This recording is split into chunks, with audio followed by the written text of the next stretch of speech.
90% surrender को तैयार Ukraine, 2026 में 100% युद्ध को तैयार रूस।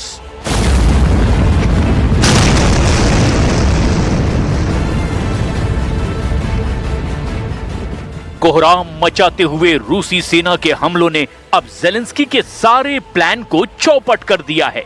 पेरिस, लंदन, बर्लिन, ब्रसेल्स और वॉशिंगटन में तमाम मीटिंग करने के बावजूद ज़ेलेंस्की पुतिन के तूफानी हमलों को रत्ती भर भी नहीं रोक पाए हैं। दिसंबर 2025 में ही रूस ने बहुत बड़े इलाके को तबाह कर डाला है। खबर तो यहाँ तक है कि साल 2026 में पुतिन ने अपने फ्रंट लाइन के कमांडरों को सख्त आदेश दे दिया है कि वो पूरी ताकत के साथ अब यूक्रेनी मोर्चों पर हमले करें। इधर ज़ेलेंस्की ने नए साल 2026 के मौके पर दिए गए संदेश में इशारा किया कि रूस यूक्रेन के बीच शांति का मसौदा 90% तक तैयार है, लेकिन यूक्रेन सरेंडर की शर्तों पर कभी भी शांति वार्ता में हिस्सा नहीं लेगा। उधर पुतिन ने दो टूक कह दिया है कि अगर रूस की मुख्य 10% शर्तों को यूक्रेन ने नहीं माना तो रूस साल 2026 में यूक्रेन के उन इलाकों पर भी हमले करेगा जो अभी तक रूस के टारगेट लिस्ट में शामिल नहीं थे। दावा तो यहाँ तक किया गया कि रूस ने जिस तरह से अपनी हाइपरसोनिक मिसाइल ओरेशनिक को बेलारूस में तैनात करके यूरोप को टारगेट पर लिया है, उससे ब्रिटेन, फ्रांस, जर्मनी, पोलैंड और फिनलैंड जैसे यूरोपीय देश बौखला गए हैं। लेकिन इस पूरे घटनाक्रम की शुरुआत साल 2026 में पुतिन के पहले युद्ध भाषण से, जहां उन्होंने ऐलान कर दिया कि चाहे रूस को यूक्रेन में पूरी जीत हासिल करने के लिए 1 साल और लग जाए, लेकिन अब रूस किसी भी कीमत पर अपने टारगेट को हासिल किए बगैर नहीं लौटेगा। पुतिन का आदेश, तेज करो युद्ध। फ्रंट लाइन पर 4 लाख रूसी सैनिक।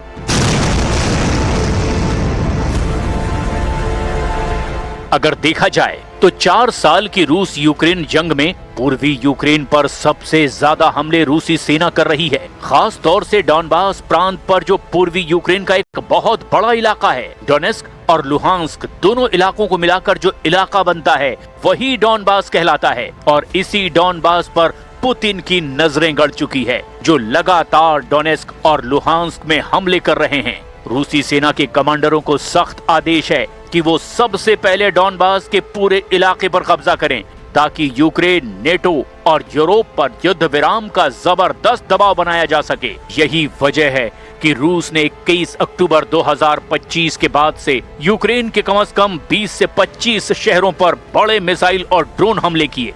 पूर्वी यूक्रेन का Pokrovsk, Kupiansk, Luhansk, Donetsk, Kherson, Kharkiv, Sumy, Chernihiv और जापोरेजिया पर इस वक्त रूस के भीषण हमले हो रहे हैं। लेकिन इन सभी जगहों में से पूर्वी यूक्रेन का डॉनबास, जो कि डोनेस्क और लुहांस्क को मिलाकर बना है, उस पर पुतिन कब्जा करना चाहते हैं। और यही वजह है कि यहाँ पर रूस महीनों से तूफानी हमले करने में जुटा हुआ है। इधर ज़ेलेंस्की के सामने सबसे बड़ी दिक्कत ये है कि रूस को भारी नुकसान पहुँचाने का दावा करने वाली यूक्रेनी सेना अभी भी पूर्वी यूक्रेन में रूसी सेना के हाथों बुरी तरह से पिट रही है।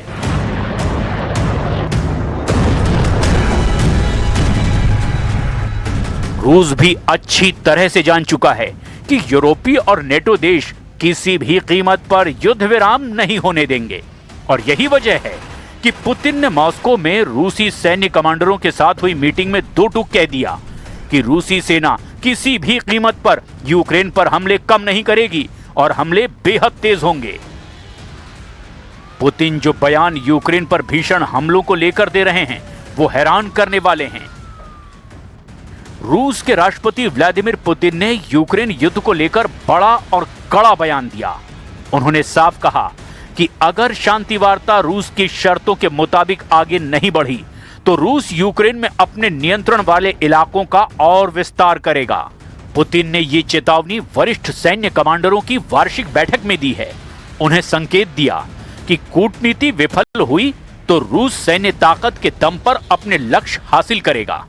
रूस अपनी ऐतिहासिक भूमि को सैन्य संसाधनों के जरिए मुक्त करने के लिए तैयार है। पुतिन पूर्वी यूक्रेन के डॉनबास को लेकर के बयान दे रहे थे। पूर्वी यूक्रेन का डॉनबास 53,200 वर्ग किलोमीटर का इलाका है, जिसका 75% हिस्सा रूस के कब्जे में आ चुका है।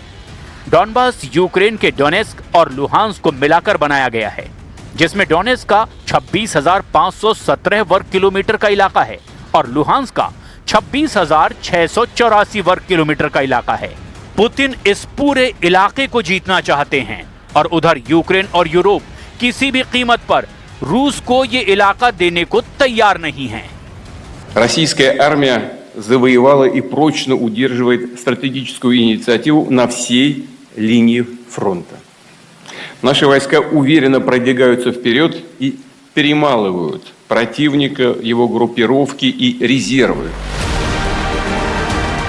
पिछले 1 साल से रूस ने पश्चिमी रूस के कुर्स्क इलाके से यूक्रेनी सेना को पूरी तरह से खदेड़ दिया है। अगर हम डॉनबास इलाके की बात करें तो उसके 78% इलाके पर रूस ने कब्जा कर लिया है। डोनेस्क और लुहांस्क को मिलाकर पूरा डॉनबास पूर्वी यूक्रेन में आता है। यहाँ पर रूस की जबरदस्त बढ़त है और ऐसे हालात में अब रूस ने कुर्स्क इलाके में उत्तर कोरिया के सैनिकों को जंग में उतारकर यूक्रेन, यूरोप और अमेरिका को हैरान कर दिया है।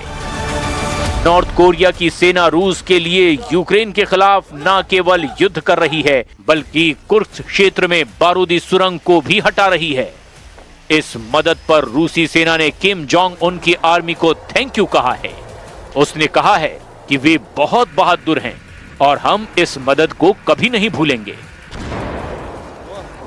रूस और नॉर्थ कोरिया का आपसी सहयोग एक नई ऊंचाइयों तक पहुंच रहा है। कोरिया न सिर्फ रूस की रक्षा क्षेत्र में मदद कर रहा है, बल्कि वो खतरों से भी खेल रहा है।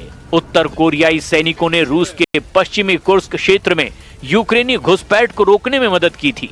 अब वो उस क्षेत्र में बारूदी सुरंगों को हटाने में एक महत्वपूर्ण भूमिका निभा रहे हैं।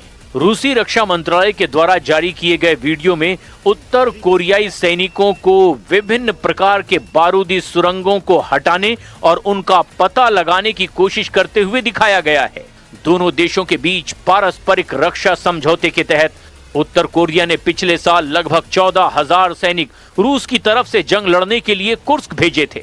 दक्षिण कोरियाई, यूक्रेनी और पश्चिमी सूत्रों के मुताबिक एक न्यूज एजेंसी ने बताया कि इनमें से 6,000 से ज्यादा मारे गए हैं। अगस्त 2024 में यूक्रेनी सैनिक पश्चिम कुर्स्क क्षेत्र में दाखिल हुए थे और महीनों तक उस पर कब्जा बनाए रखा।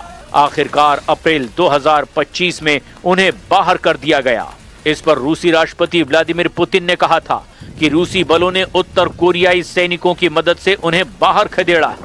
अब कुर्स्क में फिर से रूसी सैनिकों के साथ मिलकर उत्तर कोरिया ने मोर्चा खोल दिया है। United States of America need to be open to the opportunities of long-distance weapons, long-range weapons.